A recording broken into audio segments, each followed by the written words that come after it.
Assalamualaikum, Dr. Naik. This is Zakir Naik. My name is Rashid. I'm a government officer.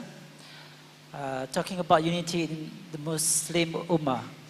Okay. In terms of scholars in Malaysia, I believe most of us follow same scholars. But when it comes to political ideology, we fall apart into certain Sorry, parties. I can't hear you clearly, sister. Brother. Can you say a bit slowly because the microphone is not very clear? Can you speak a bit loudly and slowly? Okay. All right. Better. Talking about scholars in Malaysia, most of us follow same scholars.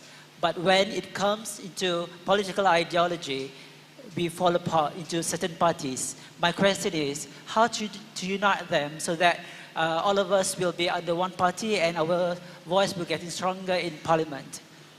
But that's a very good question, that when it comes to scholars, we follow one scholar, but when it comes to political party, we follow different parties. How to unite them? The only way you can unite is on the basis of Quran and Sunnah. You can unite the Muslims, whether he's a politician, whether he's a businessman, whether he's an academician, whether he's a scientist, whether he's a doctor, whether he's a da'i, whether practicing. Only way you can unite, this is the master key, Quran and Sahih Hadith. And if that person doesn't want to follow Quran and Sahih Hadith, that means he may not be a good practicing Muslim. Whether we win the seat or not, whether we come to power or not, all this is a test from Allah. This is a test from Allah. Our main aim should be to unite the Muslim Ummah on the Quran and Sahih Hadith. Some people may not be following the Quran, but for the political gain, they may say they are practicing Muslim, they may not be. Some people are practicing Muslim, when they come to power, they show they are less practicing because they want to continue being in power. Let not the politics of this world take you away from Jannah. You are a very bad businessman. If you are going to barter the seat of this world for your seat in Jannah, you are a very bad businessman. The seat in Jannah is much more valuable. So what we find that many a times in politics, we are more bothered about maintaining a seat than maintaining the guidance of Allah and His Rasul. In India, I know many politicians who are far away from the deen, but because they will win, because they show they're Islamic, they will prove themselves Islamic, they may not be Islamic. There are some good Muslims who come to power to show themselves secular. What they do? That they start behaving secular. They are good Muslims. Before they came to power, they were practicing Muslim.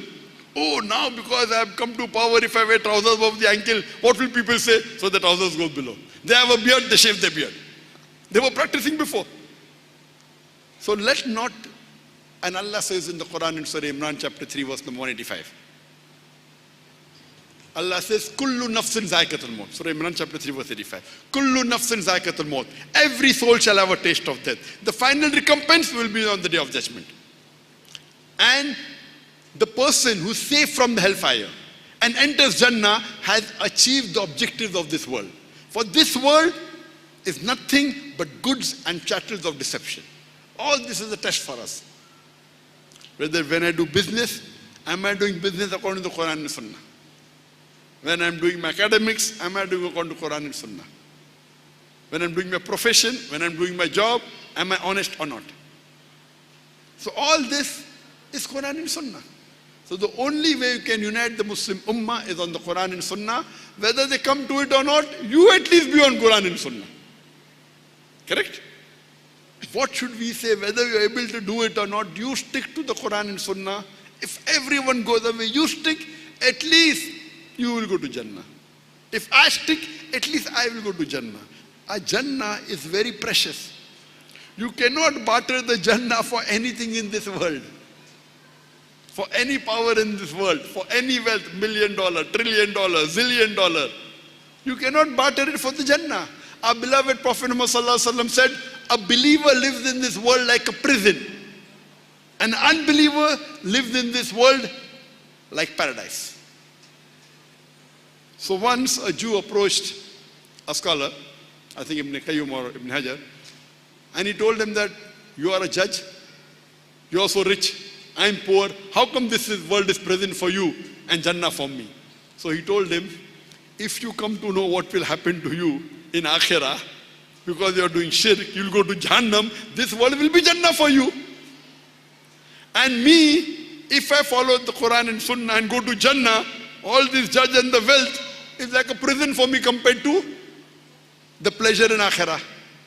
So if we live like that this life is the test for the hereafter, and we follow the Quran and Sunnah, inshallah, peace will be with you. If you understand the concept of Islam, irrespective of what the enemies do to you, you will be peaceful. Because your Jannah is in your heart, not in the dunya. Hope that answers the question. Thank you.